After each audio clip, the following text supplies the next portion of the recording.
Okay, so yeah, hello everybody. It's lovely to be here with you this morning, and I'm pleased to be speaking to you and sharing some insider pearls of wisdom, really, that I hope will be helpful to anyone thinking about or actually even actively preparing for moving archival collections online. So I'm going to focus today's webinar around 3 key sections, which I would suggest we here at AM Quartex and Africa Media Online get the most queries from new and prospective customers at the onset of digital projects.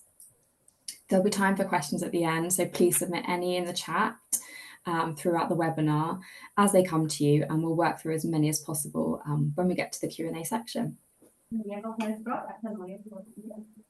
Oh, I'm getting a little bit of background noise. I don't know if we need to mute. Yeah, maybe we should just ask everyone just to mute. That'd be great. Thank you. Just so I don't worry if somebody's asking a question at the same time. Okay, yeah. So to start with then, just a short introduction. David's already done a little bit of an intro for me. Thank you. So developed by AM to present our own primary source collections, Quartex is a combined digital asset management system and content management system that enables libraries and archives across the world to powerfully showcase, share, and celebrate their archival materials in intuitive and visually engaging ways. AM have been operating for over 30 years, and in this time, our team have developed not only a state-of-the-art SaaS platform, but through partnerships with archival specialists like that with Africa Media Online, in-demand integrations and collaboration with a wide range of institutions, we also know a thing or two about the process of going digital. And as this wonderful quote from Marissa Purdy at Burlington Public Library, a customer of ours, attests, many prospective customers come to us as much for our in-house expertise of managing an archive online as for the software we license to enable them to implement that. And whilst having a beautiful, well-designed, intuitive, accessible, engaging online archive is the predominant ambition of clients we work with, we hear time and time again that knowing where to start is often the most stressful or daunting phase of preparing for the digital shift. Once the all-important funding has been secured, of course, and that is where we're going to focus today's webinar, framing discussion around the 3 key areas you just saw: digitization, metadata, and online management. And I'm going to share some of our top tips for planning a migration of a physical archive onto the online arena.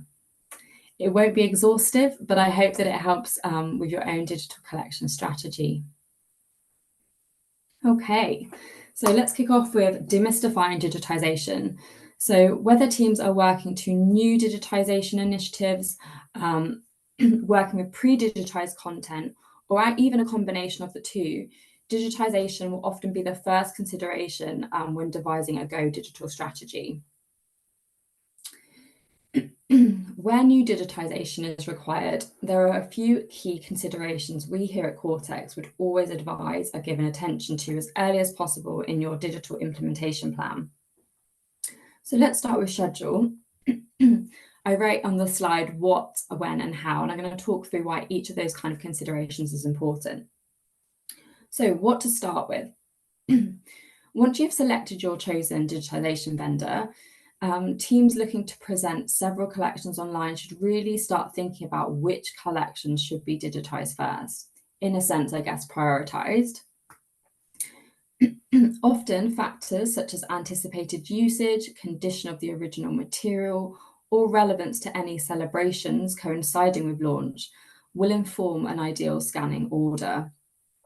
So let's talk a little bit about each of those then, the suggested factors I just mentioned. So I listed anticipated usage first, and by that I refer to collections or specific materials which your institution recognises getting the most traffic or requests to view to date, or anticipate receiving as a result of promotion of your digital project when it launches.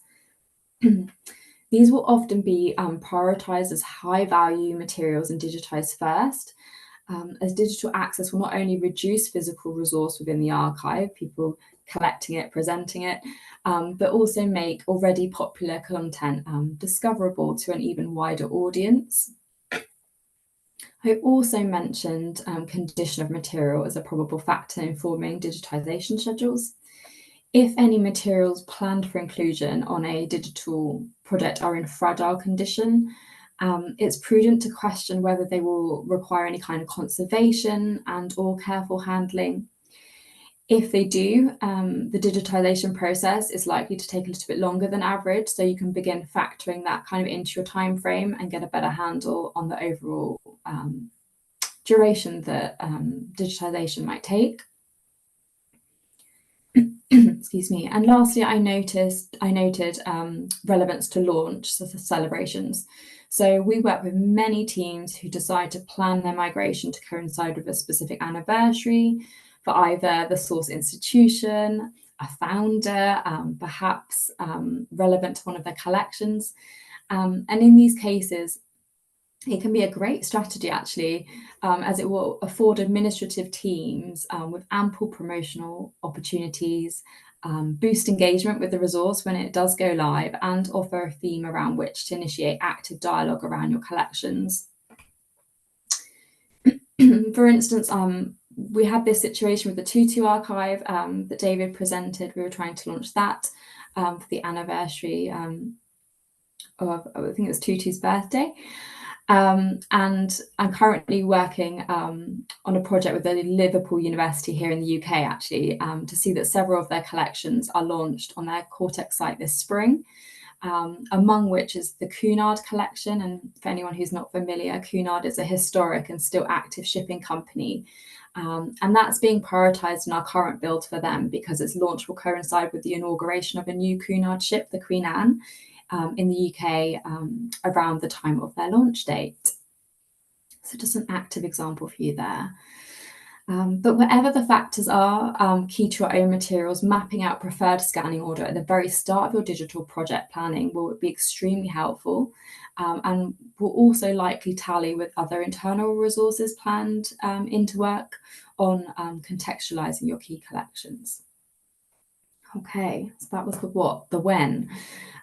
Determining the schedule with your digitisation vendor will be key for the reasons we've mentioned, but just ensuring really that you keep to your milestones and keeps you at pace with the broader project, and you can hit any kind of predetermined launch objectives. So if you are working towards launching your product to coincide with an anniversary, will your digitisation become feasible within that time? Start asking yourself that kind of question. And as a ballpark, we would always recommend working to an ideal of having at minimum 4 to 6 weeks between planned completion of digitisation and a launch date of a project. That just gives you a little bit of buffer time in case digitation takes slightly longer. And it will also allow you to have enough time between receiving the last batch of scanned material and then working with it. So ingesting it, importing metadata, and reviewing it in the system, previewing it before it's published. Okay, how?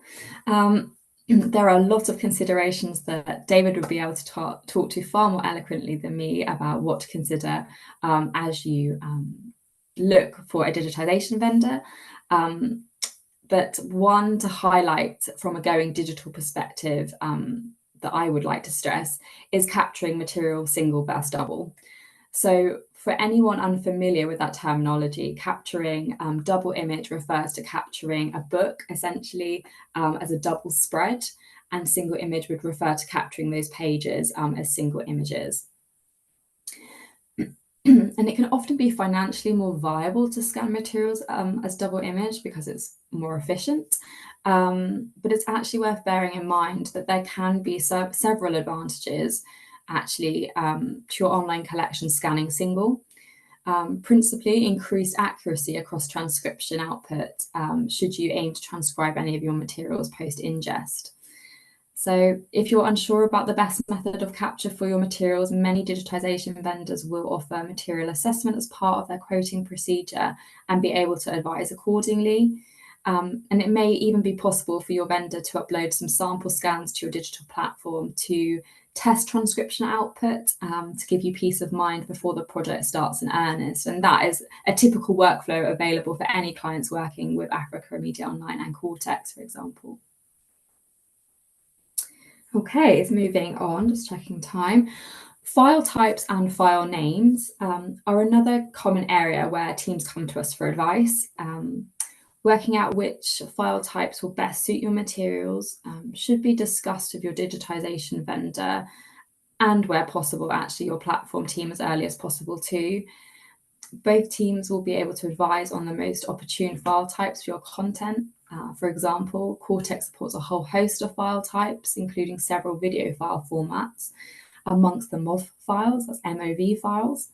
And whilst MOV files are supported in Quartex, they are not compatible with some transcription services. So we'd always advise that teams adapt the file types to kind of more modern files like MP4s if transcribing the content is desirable.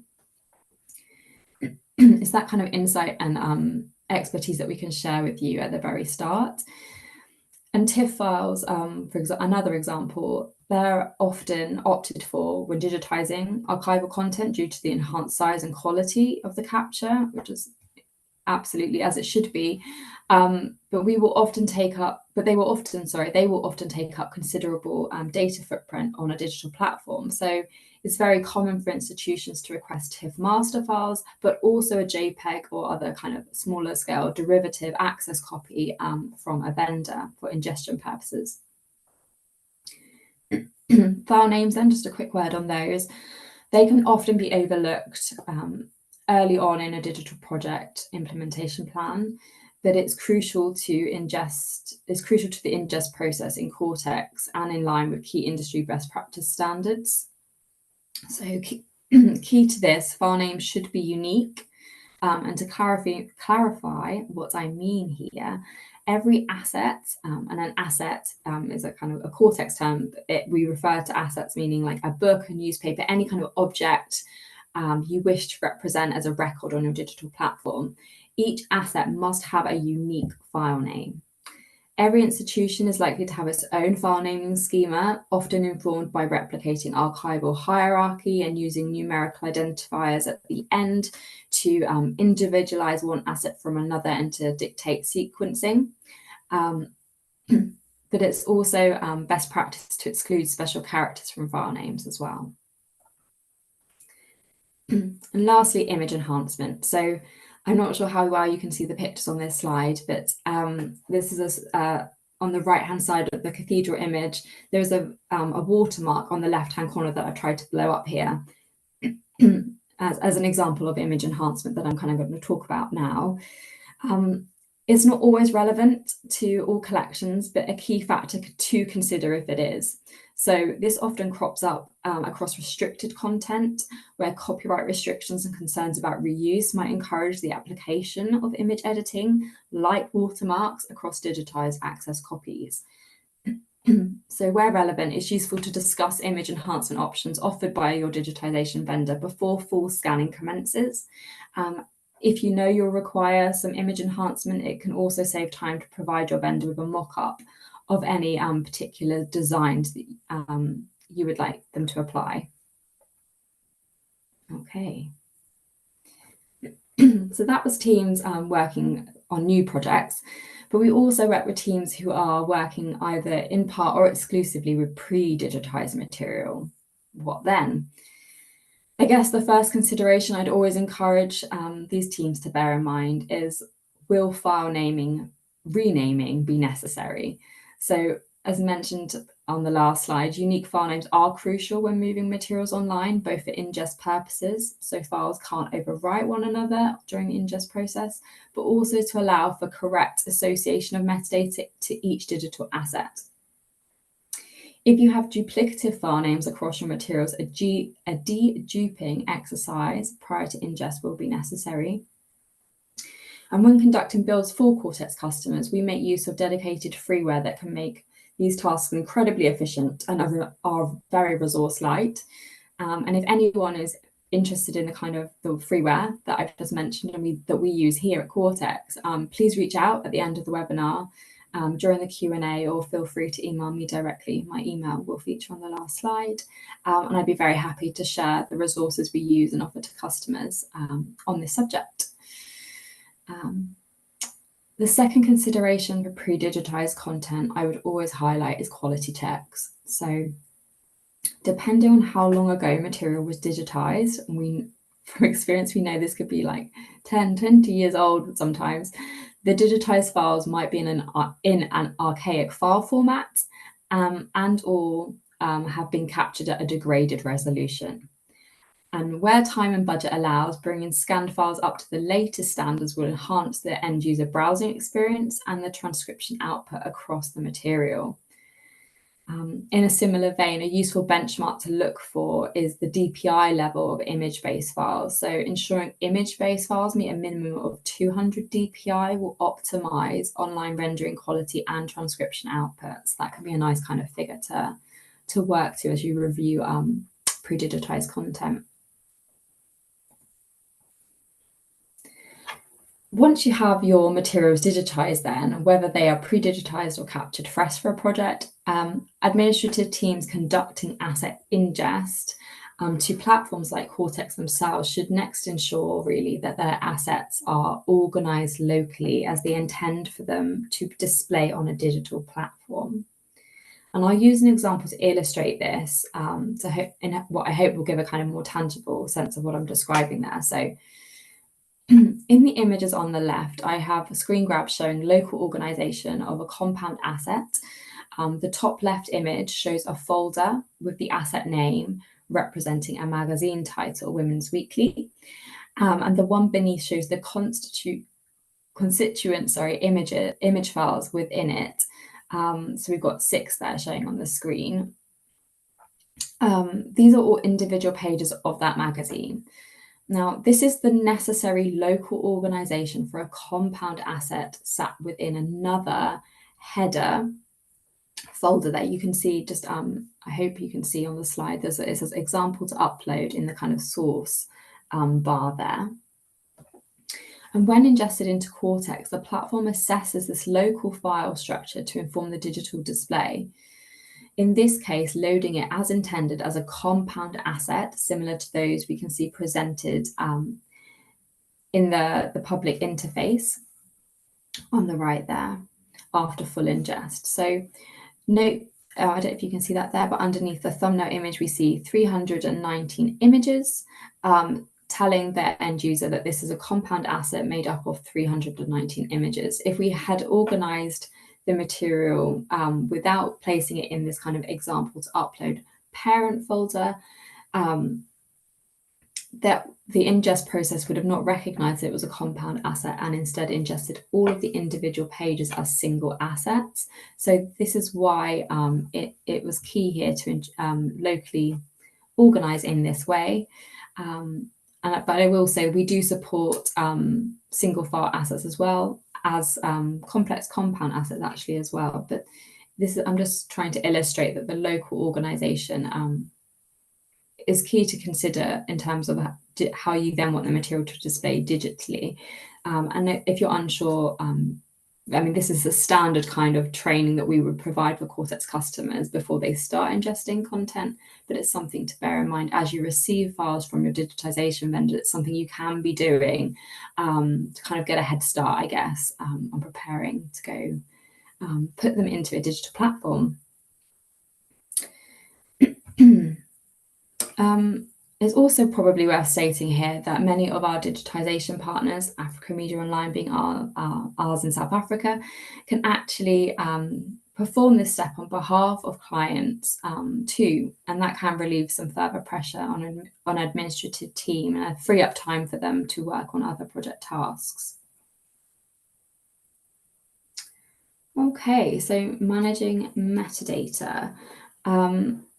What type of metadata you're working with or need to create, what its function will be, and additional institution specific metadata criteria will be another key area to begin thinking about as you embark on a Go Digital mission.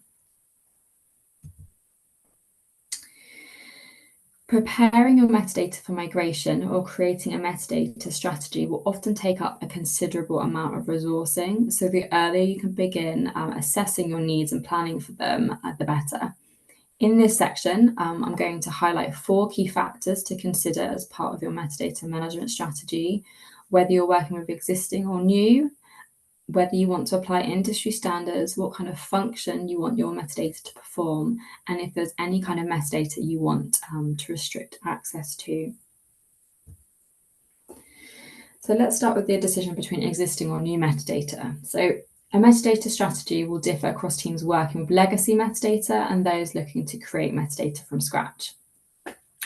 Teams working with legacy data will almost inevitably need to conduct some degree of review and cleansing of their metadata. And this should include a review of the format in which the metadata is saved. Is it in METS, Excel, or something else? Quartex projects require that pre-existing metadata is formatted in either a CSV or TSV file format for import purposes, so ask yourself if conversion might be necessary.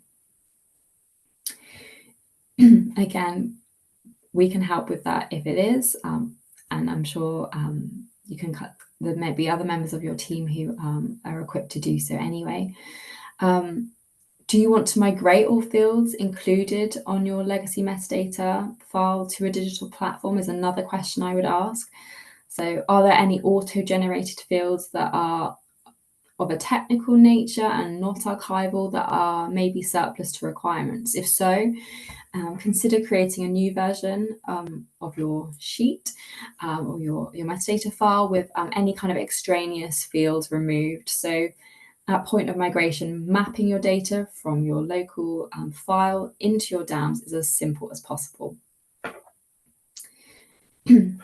Another question to think about is, do you have a file name field for your asset? So in this example that I've just taken a screen grab of, we can see there's an ID, a unique identifier, but the column 3 is a unique file name. So Quartex uses file names to, as I've said, to match digital assets to associated metadata imported from a local source. So ensuring your metadata files, if you have multiple collections, has a field for this data will be key. Once a file naming schema has been approved with a vendor or established using the kind of freeware I mentioned to convert old file names, you may even be able to begin populating this field before the metadata migration begins in earnest. Okay, another question then. So are there any fields in your existing metadata that will be mandatory? And by mandatory, I'm meaning, are there fields that you need your team to populate for every single asset? If so, if these are already populated for every asset, fantastic. I would be checking that. If not, consider filling in gaps prior to import, or if you need to fill in a mandatory field for multiple assets for an identical value, perhaps like a copyright statement that's identical for a batch of material, you may opt to hold fire there if your platform offers functionality such as batch edit functionality in Quartex, which will allow you to run that kind of batch edit process, literally batch edit process, following import and do all the heavy lifting for you there. Okay. I would also review existing metadata with the aim of identifying fields including terms that you want to display as a list. So for example, do you have a subjects field containing multiple values per asset? If so, are these already applying a delimiter to separate values? And crucial to that, if they are, is it a consistent delimiter per field? So you can see here we've got things like subject already here, and we've got a pipe in these cases separating terms from one another. And what that ensures is that when that metadata is pulled into Quartex, all of the individual kind of subject terms appear as their own clickable linked text that will allow your end user to efficiently navigate material catalogued with the same terms. Okay, and lastly, but a biggie, does your data require cleanup? Pre-import checks for typos, double spaces, anything that will enhance the display and formatting of metadata can take time to complete, but it's a very worthwhile job. And I won't go into tips for completing metadata cleanup now, as the next webinar that David showed you at the beginning, the next webinar in this series is going to take a deep dive on all things metadata cleanup. So if that's an area of interest or stress for you, be sure to register for that webinar, and there'll be a link again to the series at the end of this slideshow. And for teams, that's teams working with existing metadata. For any teams needing to create metadata in platform, slightly different considerations might apply. So will you prefer to create metadata in platform, which is possible in Quartex, through the administrative interface, or would you prefer to generate that locally in Excel or similar before importing into the platform? This decision may be dictated by factors such as team size, expertise and subject matter across your team, cataloging confidence, preference for side-by-side image viewing whilst cataloging. Again, that option is available in Quartex too. And perhaps how many fields will have duplicative values. I've already mentioned we have built-in tools to expedite cataloging in such cases. Considering whether you want to present different levels of metadata is a useful question to ask too. So Quartex again supports metadata at asset, item, and section level. So you may want to think about creating multi-level data to enhance the discoverability of your materials where resourcing and time allow. So take a magazine asset. You might have asset metadata describing the magazine, plus item level metadata providing information about articles on each individual page of the magazine, and or section level metadata allowing a user to jump to a specific issue within a bound volume of the magazine. These different levels are optional, but can be incredibly helpful for aiding end user navigation of complex materials. Okay. Working with existing or creating new metadata, considering whether you will want to adhere to any industry standards is also encouraged early in your implementation plan. It's not mandatory at all for a modern digital archive. Adhering to metadata standards fully or in part, though, can be beneficial, principally for two reasons. So global recognition, which may otherwise be thought of as uniformity, I guess, and its interoperability. So metadata standards, I'm sure lots of people on this call are very familiar with them, but they are devised by library service professionals and set out standard metadata fields in sector-approved language for cataloging purposes. So the idea being really that applying standards ensures metadata remains consistent, accessible and meaningful to your end users within an institution and across multiple institutions adopting the same standard.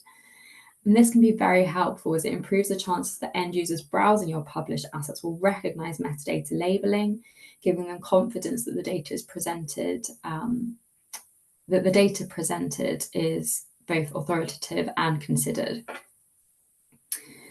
Applying elements of an industry standard will also enhance the interoperability of your data. So interoperability, put simply, means you can exchange data easily between one computer system and another. So teams looking to share their record data with discovery layers or similar services would need to ensure that certain fields are populated for their metadata to make data harvest or exposing their metadata possible. So asking your team the larger question of, will we want our asset data to be available outside of our digital collection platform will be an important one.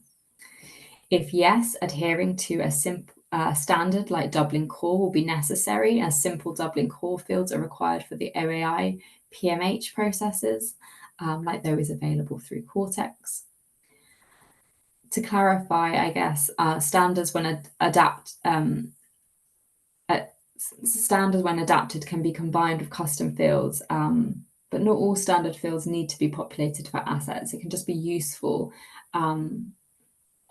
and if you are looking to expose or harvest data, it can be necessary to adhere to standards, at least in part. Okay.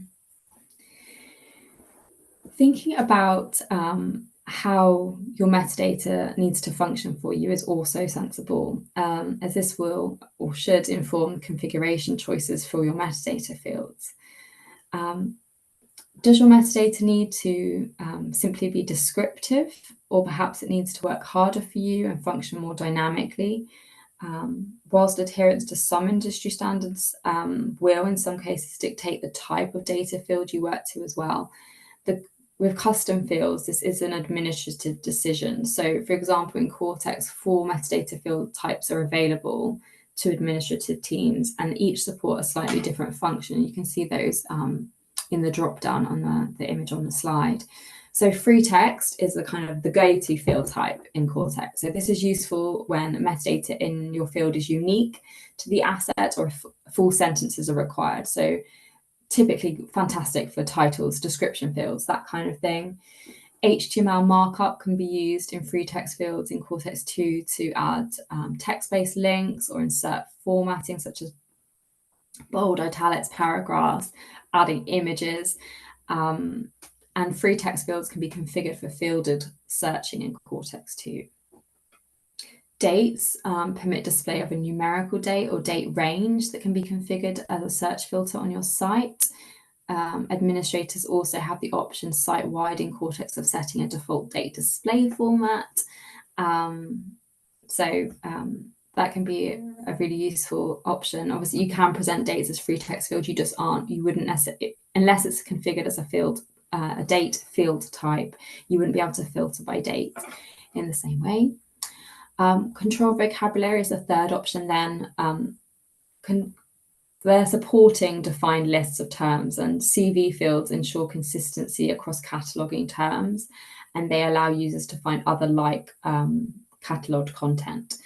So in addition to appearing as hyperlinked terms within your published metadata, these fields can be used to configure varied presentation of content on Quartex interfaces, such as search aids like search categories, sidebar filters, and so on. And lastly, related assets, just quickly then, this field type can be utilized to demonstrate relationship between assets beyond shared metadata values. So for example, in a correspondence series, a reply to a letter could then be linked to the original letter in a field called response. But the opportunities and the kind of use cases for that field are many. As you either review existing metadata or plan for creation of new, a final point around which I would stress consideration is whether you want to lock down any metadata fields to be admin view only. Consideration of public permission to access published material is crucial to many teams we work with, both in terms of access to metadata and original files. For example, many Quartex customers wish to include metadata in their client that is viewed only by the administrative team. They need this stored in the DAMs. Sorry, my voice is going. They need this stored in the DAMs to ensure asset metadata is recorded in full there, but still be able to selectively choose which metadata fields are published, locking down some, as I said, only to the DAMs view only. And this is possible in Quartex via a quick and efficient configuration option depicted on the screenshot. We literally toggle whether it should be eligible for promotion or not, yes or no. So it's very easy in kind of the user interface to manage that decision making and also change it as and when that might be necessary too. Likewise, end user options to download and generally access certain materials can also be locked down where required. If either is desirable, ascertaining what content will require download restriction or access controls will be key, and a key point to communicate with your platform team. Again, there is a lot more I could say about that subject, and we will do in our October webinar in this series. We'll be showing lots of information on the various security mechanisms and access controls available in Quartex there. But the main takeaway here really is that it's never too early to start considering your data permissions as you look to move your archives online.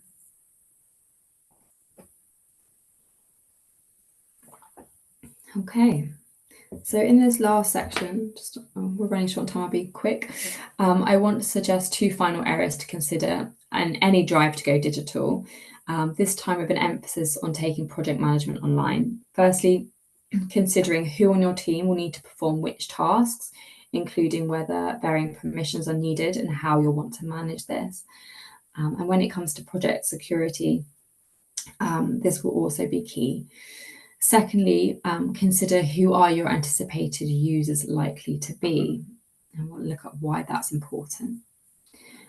So let's dig a bit deeper. From an internal perspective, it's important to consider who will need to be able to perform what, when, and how in your administrative interface, and how you'd like to manage team permissions in the administrative interface for your platform. So if controlling individual user permissions will be important to your project, role-based access controls may be needed to support larger teams working within the system.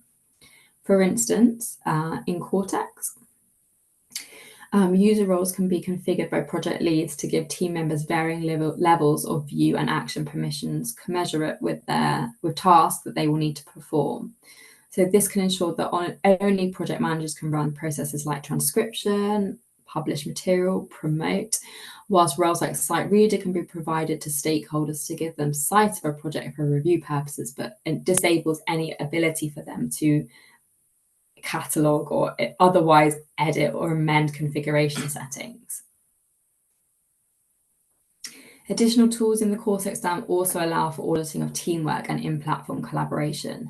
To name just a few, within the Quartex DAM's a dashboard that we can see some of the widgets that are included on that dashboard here. They track edited assets by team member, providing a date and timestamp of last edited material and who was editing. I've obviously, with data security in mind, just blocked out the names of members of the team working on this site. And they can be very helpful for tracking work across team and general progress. Similarly, assets placed in review are tracked here, giving project leads an at-a-glance view of materials their team has struggled to catalogue or want to query, and again, just kind of demonstrating common needs across teams working in a digital environment to have a secure, confidential means of discussing content together. And really just remember as you're looking for a platform that your digital platform should make online management easier, not harder for you. And I also mentioned it can be useful to begin building up profiles of anticipated end users of your digital collections, who they are, what they will expect and need from your site. These answers can help inform initial site design planning. And some of the questions I like to ask our customers to consider are: how old are their anticipated users? Are they from an academic background? Are they likely to be familiar with online archives? Will they be looking for something specific or attracted to the site for a more general browse? Because these can build up some really useful answers to give you kind of a sense of key end user profiles. And in doing so, you'll be better placed to design a site that meets their needs, and in turn likely build a more accessible, engaging and successful site for your user community. For example, some users may require more context around collections than others. Academics or students taking a specific course focused on a collection may prefer prominent access to advanced search functionality and direct access by collection, whereas members of the public may need more initial support to locate and explore online archives, whether through contextualizing static copy or more developed formats like interactive timelines and exhibits, which can introduce key themes or topics very nicely before navigating users to the primary materials and their metadata. Okay. So yeah, that brings me to the end of this session. I hope I've not spoken too fast, trying to make up a little bit of the time we lost at the beginning, but thank you for your attention. I hope it's proved interesting and helpful to you. Yeah, and I'll hand back over to David, who hopefully has some questions for me. Thank you, Rebecca. I'm sure there will be others who have questions. I know you spoke about DAMs, and I know you also speak about CMS.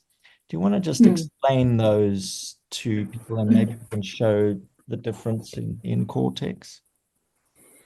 Yeah, I can certainly talk to it now. So the DAMS, Digital Asset Management System, and CMS, content management system, are both areas of the administrative interface. The DAMs being the kind of location where teams will be ingesting materials, cataloging them, setting metadata fields, those kind of things I was mentioning today. And then the CMS, content management system, not collection management system in Quartex, just to make that distinction, is where we manage that content. So we can move material once it's ready to the CMS, where we can mock up page design, set site styling. All Quartex sites are fully customizable, so you can adhere to institutional branding, that kind of thing.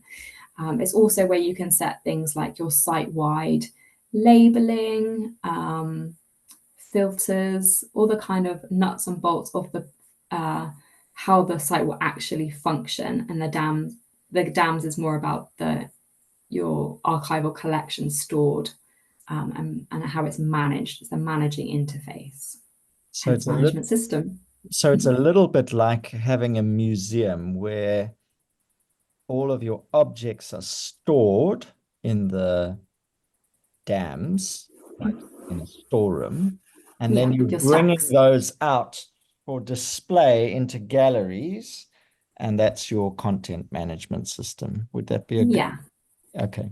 that's a nice way to describe it. The CMS is definitely the beautifying element and the presentation side of things. Okay. Yeah. Great. And you can be selective to what you choose to present there. Yeah. Fantastic. So Rebecca has really sort of presented, well, what are some of the considerations as you're thinking about converting your collections to digital or placing your already digitized or born digital collections into a system that can be managed and then presenting it to your end users, and some of those aspects that one needs to be engaging with along that journey, as it were. Are there any other questions that people have? And if so, please feel free to unmute and just ask those questions. We're a very friendly bunch. I don't want anyone to be scared to ask a question. Or a comment. Is this making sense to you? Have you had some? David, Yeah. this is Aubrey. Go ahead, Aubrey. Hi, Aubrey.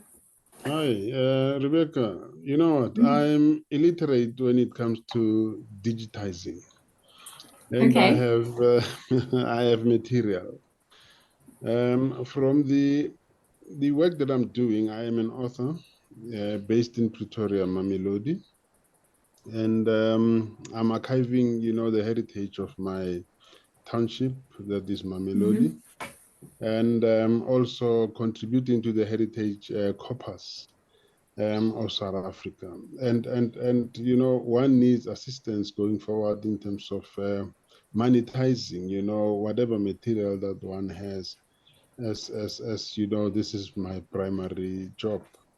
So if I would get some assistance in that regard, I would appreciate. Thank you. Thank you, Aubrey. I think perhaps what we should do is have a conversation about that, and maybe set up a time just to look at options in that regard. Oh, okay. So should I get in touch with you, David? Yes, get in touch with Oh, me. thank you. Yeah, Super. thank you, Aubrey. Simpiwe, you've got your hand up. Yes, David. Good morning, everyone. I Morning. just Hi there. wanted to, I'm trying to understand. I'm just trying to understand AM Cortex. Is it a web-based software for managing and preserving digital assets?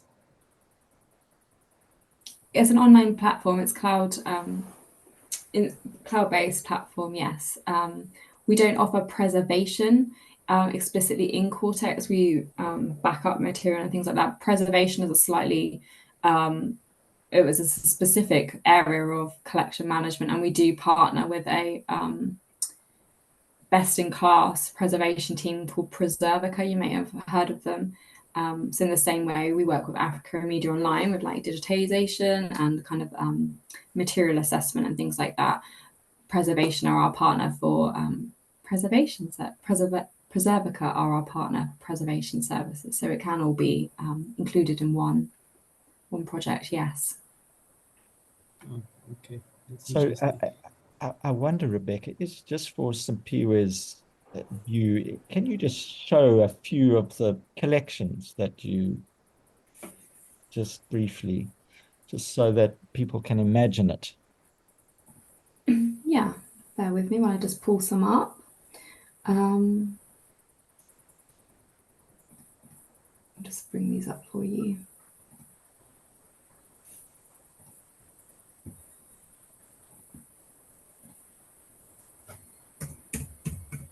Got to get through all the different access controls first to pull them up for you. Do you think the two museum sites would be sensible?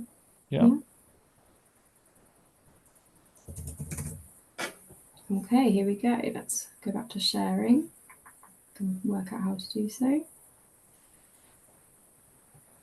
Share screen, there we go. Okay. So David mentioned previously the Tutu site. So this is their homepage, and we work very closely with their team to ensure that we had the kind of presentation methods I was talking about really with the last slide of my presentation, where we were thinking about anticipated users and key needs for their user base. So that really did inform the front end design of their site. So we can see here we have browsing archive by life period. So it was very important to the trust that we represented archival hierarchy on their site. So we have a life period representing fonds, and end users can click on a fond and then they go through to a landing page of sub fonds, and then from that through to the material within those sub fonds. So we're kind of navigating a user through what would, I guess, traditionally appear as a kind of tree hierarchy in a local format. Providing a bit of information about each of the different subfonds, but you'll notice also these kind of the logos for the trust appear on a couple of the thumbnails, and that was key to them too. They don't have all of their material digitized. So as I say, we work with teams that have material digitized, some of it's ongoing. You don't have to launch with all content digitized. You can build up your site and evolve it over time. So we've included reference to subfonds that exist in the Trust's collection that they're either waiting, as Aubrey was saying, funding is key to these kind of projects, being able to monetize your collection, both obviously to make money from it, but you need funding to run a project too.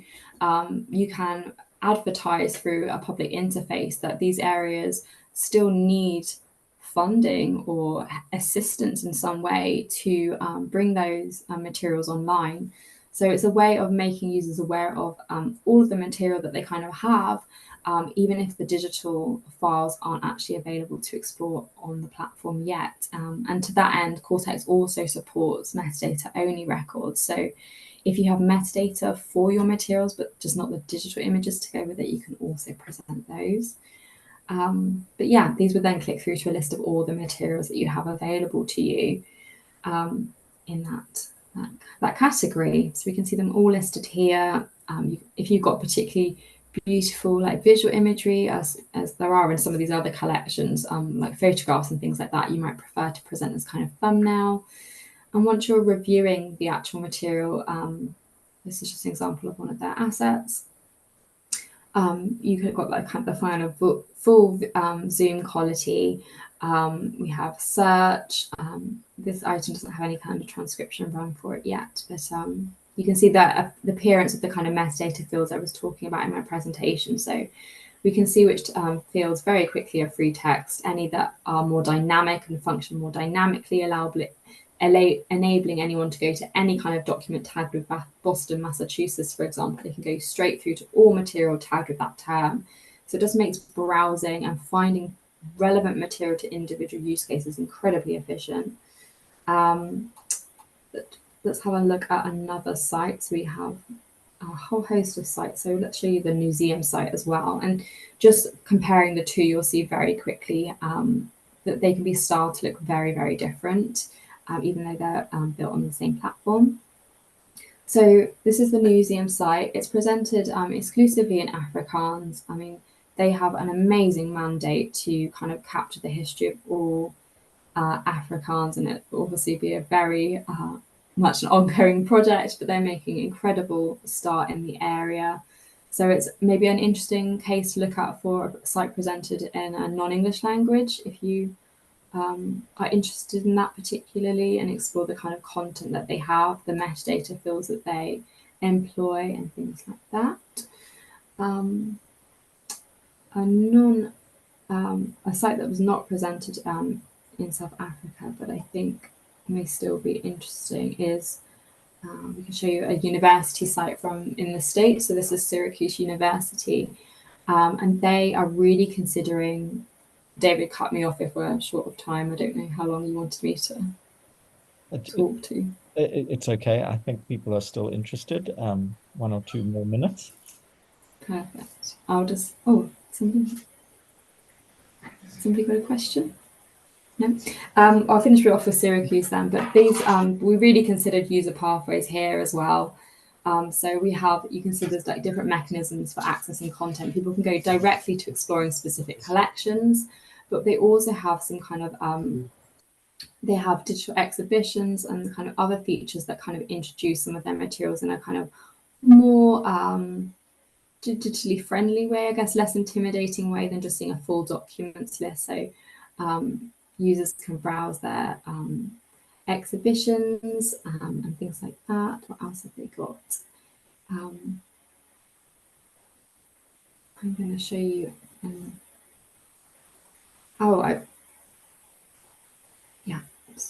I wanted to just highlight as well Syracuse University. So we can see here they've got their main university site, but they also they're in the process of building their 4th site. They've got 3 published, but they're working on 4. So they have 3 distinct sites published from the same dam. So that's very possible too, to have multiple sites styled very differently with different aggregations of content published to them, available to your end users, distinct URLs, everything like that.